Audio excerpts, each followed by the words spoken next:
Ever heard of a little hot hatch that was exclusively built in South Africa by Opel? That produced a ridiculous amount of power with no stability control, no traction control, no launch control, or any other driver aid for that matter. A little car that came out in 1995. The Kadett 200 TS. Equipped with a 2-liter dual overhead cam 16-valve turbocharged engine producing 151 kilowatts of power and 286 newton meters of torque at 3,200 RPM. These figures are insane. Early cars produced 160 kilowatts of power but were plagued with overheating issues. A slip diff was fitted to try and manage all this power. This could propel this car from 0 to 100 in just 7.6 seconds, which is still fast by today's standards.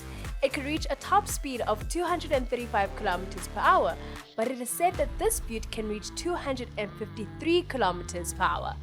The intercooler arrangement and the engine management system were locally developed in South Africa. The power is driven through its front wheels via a 6-speed gearbox, which was a rare sight back in the day. I mean, this car is almost 30 years old. This is what they'd call a born free. This car redefined the hot hatch market in the South African car landscape. In 1994, Delta, the local arm of Opel, decided that the Opel 200 IS, producing round about 91 kilowatts of power, just wasn't as exciting and as tantalizing for the South African market. They took to their labs and started experimenting and testing different setups. When they got it just right, this sleeper was born. Besides the wheels and the single badge, this car was identical to the car that it was based on, which we can all say was nothing close to this beast.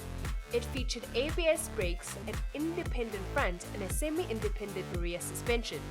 It is said that Delta provided potential buyers with an advanced driving course before the purchase of this car. How crazy is that?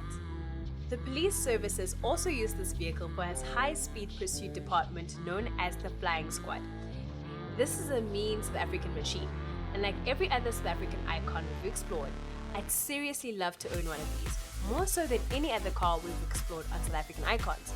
Maybe I'm biased because one of the cars I own is a little firecracker Opel. It's about that time when I tell you to subscribe, like, and comment. Man, how? What's wrong with you? See you next time, Buffett.